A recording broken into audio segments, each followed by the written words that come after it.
World cup एक होता है, ऐसे ही उससे ऊपर के लेवल के खेल होते हैं जो हम ओलंपिक्स कहते हैं। कोविड के बाद से फिर एनएसओ के ओलंपियाड्स हुए जो एसओएफ कराते हैं वो, तो उनमें 9th 10th में मैंने दिया था ओलंपियाड, दोनों में मुझे गोल्ड मेडल आया था और मैं एकमात्र था जो स्कूल से सेकंड लेवल में गया था स्कूल को रिप्रेजेंट करने। पढ़ाई के क्षेत्र में जो बच्चे मैथ बायो साइंस ले रहे होते हैं उनके लिए उनका dream IIT medical world cup level का एग्जाम। हेलो दोस्तों, हमारे लिए ये जो मंथ चल रहा है भारतवर्ष के लिए, पूरे भारतवर्ष के लिए बहुत ही शानदार मंथ है, एक बहुत ही मतलब कह लीजिए कि प्राउड करने वाला मंथ है, क्योंकि हमारे देश की बेटियों ने, क्रिकेट खिलाड़ियों में महिला क्रिकेट टीम ने वर्ल्ड कप जीत लिया है सर, वर्ल्ड कप जीत लिया, तो बहुत ही शानदार पल है। ओके सर, जैसे खेलों की दुनिया में वर्ल्ड कप एक होता है, ऐसे ही उससे भी ऊपर के लेवल के खेल होते हैं जिन्हें हम ओलंपिक्स कहते हैं। सेम ऐसे ही पढ़ाई के क्षेत्र में जो बच्चे मैथ बायो साइंस ले रहे होते हैं तो उनके लिए उनका ड्रीम आईआईटी मेडिकल एक वर्ल्ड कप लेवल का एग्जाम होता है। पर शायद आप जानते होंगे कि उस वर्ल्ड कप के लेवल से भी ऊपर एक और एग्जाम होता है जिसे हम ओलंपियाड कहते हैं, जो कि ओलंपिक्स के गेम्स के लेवल का एक एग्जाम है। तो मैं अमित कुमार विजयमल सर इसी ओलंपियाड वाला चैनल पे एक बार आपका स्वागत करता हूँ, और आज मैं सिर्फ अकेला नहीं हूँ, आपका स्वागत करने के लिए मेरे साथ हैं ओम तेजस, जिनको कि आप भली भांति जानते होंगे। ये हमारे चैनल पे पहले भी बायोलिक के एक धुरंधर जो है, मतलब कहना चाहिए कि स्कोरर के रूप में, टॉपर के रूप में आ चुके हैं। डॉक्टर अजीत सर के साथ आपने इनका पॉडकास्ट देखा होगा। तो Om Tejas, very very welcome on the this platform. Thank you for inviting me sir. तो कैसा आप फील कर रहे हैं अभी, ये बताइए। सर मुझे तो एक्साइटमेंट थी कैंप में आने की कि फाइनली इतने दिन के बाद जिन टीचर से मैंने ऑनलाइन पढ़ा उनसे फिजिकल मिलूंगा, उनके एक्सपीरियंस लूंगा, और मेरी एक्सपेक्टेशन एक्सीड ही हुई है, नीचे नहीं। काफ़ी अच्छा एक्सपीरियंस था मेरा। मैं आया तो कोई दिक्कत मुझे हुआ नहीं, बोर्डिंग में रात में आया था तभी मुझे कोई दिक्कत नहीं हुआ, और यहाँ पर अब तक सब कुछ अच्छा चल रहा है। क्वालिटी ऑफ एजुकेशन भी काफ़ी अच्छी है, और जैसे मुझे सर बोलते थे कि ऑनलाइन से बेटर ऑफलाइन लगेगा, वो बात सही निकली। बहुत बढ़िया। तो जैसा कि ओम ने बताया कि वो कैंप में फिलहाल है, तो कैंप क्या है उस पर भी हम आएंगे। हाँ।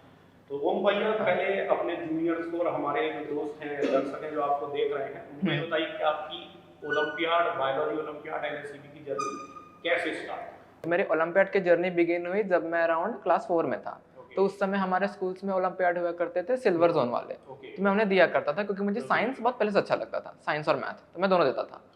तो उसमें मुझे मेडल्स आते थे, सिल्वर गोल्ड सारे आए हैं मैंने। तो वहाँ से मेरी साइंस की एक डेवलप हो गई कि साइंस बुक तक ही नहीं है, थोड़ा आगे तक है। हाँ, वहाँ से वो तो इनिशियल फेज था, वो स्पार्क कहते हैं, वो स्पार्क था वो। फिर आगे हुई, उधर ओलंपियाड निकले, फिर मैं स्कूल चेंज की मैंने अपनी, तो मेरे नए स्कूल में फिर कोविड आ गया था उस समय। तो कोविड के बाद से फिर एनएसओ के ओलंपियाड्स हुए जो एसओएफ कराते हैं वो, तो उनमें 9th 10th में मैंने दिया था ओलंपियाड, दोनों में मुझे गोल्ड मेडल आया था, और मैं एकमात्र था जो स्कूल से सेकंड लेवल में गया था स्कूल को रिप्रेजेंट करने। वहाँ पर ही मैंने काफ़ी अच्छा रैंक लाई, मेरी अंडर 100 रैंक थी दोनों बार। तो वहाँ से मुझे अब उस पॉइंट ऑफ टाइम पे मुझे फुली रियलाइज हो गया था कि बायोलॉजी एनसीईआरटी तक नहीं है, वो बहुत ऊपर है। वो साइंस एकमात्र सब्जेक्ट है जिसे हम हमारी बनाई हुई सब्जेक्ट को पढ़ नहीं रहे हैं, हम नेचर के लॉस को डिस्कवर कर रहे हैं। ये हमारी बनाई हुई नहीं है। हाँ, ये नेचर की बनाई। हाँ, नेचर की बनाई हुई है, और हम उसे समझ रहे हैं, और हम अभी कुछ भी नहीं जानते उसमें। तो बिल्कुल यही। और उसके बाद फिर क्लास 10th के एंड में मुझे पता चला रियल ओलंपियाड्स के बारे में, जो गवर्नमेंट ओलंपियाड्स एनएससी होते हैं।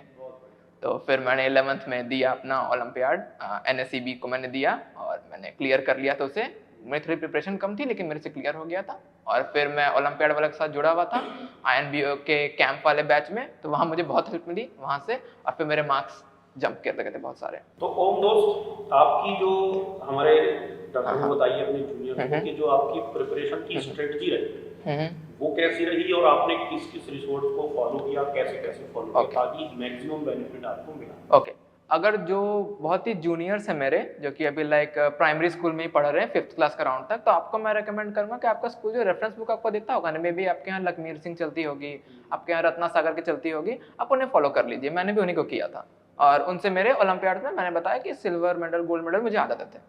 अगर उस समय तो आप एनएससीबी या एनएससीजेएस भी दे नहीं सकते, आप बहुत छोटे हो तो आप वही दे सकते हो, तो वो फॉलो करिए। अगर आप आगे आकर सेकेंडरी स्कूल में आ गए हैं, यानी कि 10th तक आप हैं, हाँ, तो वहाँ से तो आप NSCGS दे सकते हैं।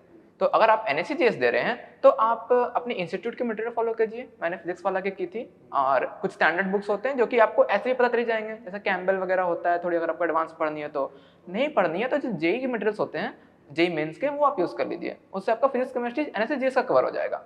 और अगर नीट की बात करें तो नीट में आप NCERT से आपका काम हो जाएगा, नहीं तो फिर यूट्यूब पे फिजिक्स वाला के लेक्चर्स हैं, उन्हें भी फॉलो कर सकते हैं। मैंने की थी उस समय NSCB के लिए। हाँ, अब बात करता हूँ। अब आप लेट से आ गए सीनियर सेकेंडरी में, यानी 11th-12th में। यहाँ मेन होता है जो लोग NSCB देते हैं, 10th में भी देते हैं, पर ये एक्चुअल है, यहाँ पर आप GS नहीं दे सकते। तो यहाँ पर के लिए तो फिर आप एक इंस्टीट्यूट ज्वाइन कर लो, सबसे बेस्ट है आपके लिए। तो अभी आप जानते हो कि फिजिक्स वाला यहाँ भी है जो डेडिकेटेड बैच रन कर रहा है, NSCB, JS, एस्ट्रोनॉमी तक की, जो कि बहुत रेयर है। हाँ, तो आप उन्हें फॉलो कर सकते हो। जैसे यहाँ पे ये अमित सर हैं, और मेरे जूलॉजी के टीचर बॉटनी रजीत सर, ये दोनों के नोट्स हैं, आप इनसे अच्छे से कवर कर सकते हो। आपको सारे रिसोर्सेज मिल जाएंगे। आप बुक्स चाहिए तो वो है यहाँ पे, आप इनको मैसेज करो, ये बता देंगे आपको। कैम्बल है, अगर आपको कैम्बल है, रेवन है, बेसिक बुक्स है, फर्स्ट लेवल तो इनसे निकल जाएगा। कैम्बल, रेवन नहीं पढ़ोगे तो इनके नोट से निकल जाएगा, जरूरत नहीं है। हाँ, तो जैसा कि ओम ने शुरुआत में ही बोल दिया था कि वो यहाँ कैंप में आया हुआ है। हम जो अपना 23rd को एग्जाम आने वाला है, उससे पहले प्री डिपार्चर कैंप हम वहाँ से बात कर रहे हैं, कोटा से। ओके, तो अब मैं यही पूछता हूँ कि ओम दोस्त, आपका PDC का अब तक का जो एक्सपीरियंस है वो कैसा था? PDC कैसे आपको help? Okay sir, okay sir.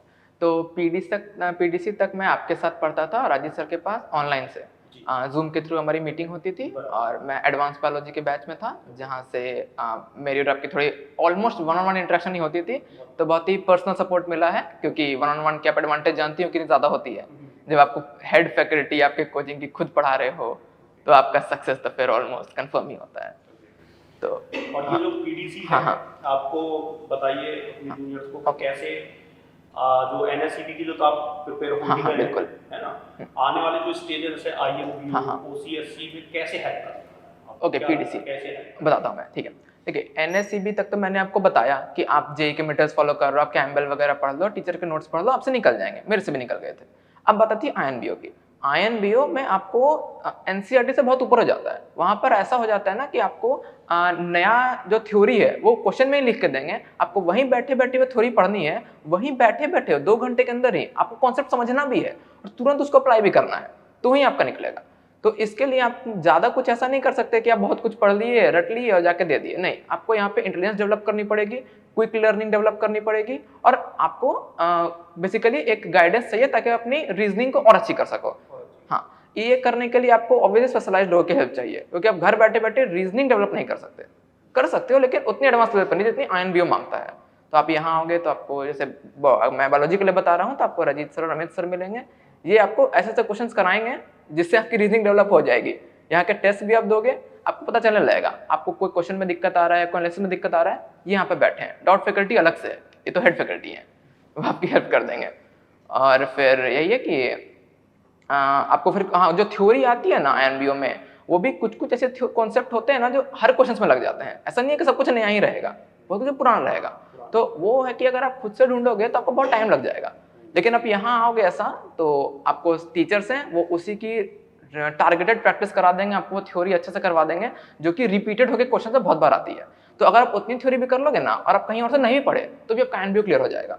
कुल मिला के बात ये है कि जैसे INBO में बड़े-बड़े क्वेश्चंस आते हैं, बिल्कुल, थ्योरी देके आते हैं, ब्रेनस्टॉर्मिंग तो उनकी आप प्रैक्टिस किए हैं, और जो कि आपको आने वाले एग्जाम में हेल्प करेंगे। बिल्कुल करेंगे। मैं थोड़ा OCSC के बारे में बोल देता हूँ, अगर मुझे चाहे तो। जैसे कि मेरा सवाल था कि OCSC में कैसे हेल्प करेगा PDC, तो उसके बारे में। OCSC तो OCSC आपका INBO का नेक्स्ट स्टेज होता है, जहाँ पे आप में से अराउंड 10% लोग ही क्वालिफाई करते हैं टॉप के। तो OCSC में क्या होता है ना कि ऐसे INBO में तो आपके ऑब्जेक्टिव पेपर्स हैं, जिसमें आप क्वेश्चन पढ़ते हो, कॉन्सेप्ट समझते हो और ऑब्जेक्टिव सॉल्व करते हो, ट्रू फॉल्स वगैरह ऐसे रहते हैं। OCSC अलग है। OCSC आपके लिटरली साइंटिफिक स्किल्स चेक करता है। आपको उसको इससे मतलब नहीं है कि आपने कितना बुक पढ़े हैं, कितने प्रैक्टिस किए हैं, उसकी मतलब है कि आप नया चीज खोज सकते हो कि नहीं, पुरानी चीज तो पढ़ ही सकते हो, नया खोज सकते हो कि नहीं। तो वहाँ आपकी सब्जेक्टिव थिंकिंग लगती है, आपको सब्जेक्टिव क्वेश्चन वहाँ मिलेंगे जहाँ पर लिखना पड़ेगा। तो ऐसा नहीं है कि आपने कोई क्लू रट लिया, PYQs बहुत सारे कर लिए तो मैं कर ही लूंगा, नहीं, लिखने की बारी है अब नहीं, अब उसके लिए आपको और ज्यादा प्रैक्टिस चाहिए। और सबसे मेन जो वहाँ का डिसाइडिंग फैक्टर होता है वो होता है वहाँ के प्रैक्टिकल एग्जाम्स, क्योंकि आप जो भी आए हो आप टॉप 40 INBO के हो, और किसी भी एग्जाम के जो इतने टॉपर लोग होते हैं ना टॉप 100 के अंदर, उनकी इंटेलिजेंस में कोई अंतर नहीं होती, वो सब एक ही होते हैं। वहाँ पे लक फैक्टर जो कहते हैं ना 5% लक है, वो वहाँ काम करता है। जिसका पढ़ा हुआ क्वेश्चन आ गया वो रैंक 1 आ जाएगा, जिसके 1-2 क्वेश्चन नहीं पढ़े हुए वो रैंक 100 चला जाएगा। हाँ, तो वहाँ पे आपको प्रैक्टिकल्स के लिए भी कैंप हमारे प्रीवियस ईयर भी लगी थी, OCSC कैंप इस ईयर भी लगेगी OCSC में। तो आपको हमारे राजीत सर और बोगैम्बो सर जो हैं आपको अच्छे से प्रिपेयर करा देंगे प्रैक्टिकल्स के लिए भी, जो कि पिछले ईयर के हमारे जो 2 टॉपर स्टूडेंट्स थे जो निकले थे फिजिक्स वाला OCSC के लिए, उन्हें भी काफ़ी अच्छे से कराई थी। बहुत बढ़िया। तो दोस्तों, जैसा कि आप समझ गए हैं, ओम तेजस जो आपके भैया हैं, जो कि बायो लीग में भी आप पढ़ चुके हैं, आप रेडी हैं NSE भी दोबारा पढ़ने जा रहे हैं, INBO उसके बाद देंगे। तो मेरी तरफ से ओम तेजस दोस्त आपको और सभी दर्शकों की तरफ से आपको best of luck. Thank you, बहुत अच्छे से एग्जाम दें, है ना, और फिर दोबारा से आए बिल्कुल INBO के लिए। हाँ बिल्कुल। Okay sir, thank you. और मेरे जूनियर्स को भी ऑल द बेस्ट, जो मेरे आगे बाद NSAJS, NSCB और इंटरनेशनल कंपटीशन देना चाहते हैं। आप भी इंडिया का नाम रोशन करो। सही है, हम सब इंडियन तो इंडिया के लिए फाइट कर रहे हैं ना, हमारा इंडियन गोल तो इंडिया है। हाँ थैंक यू। हाँ बिल्कुल, थैंक यू।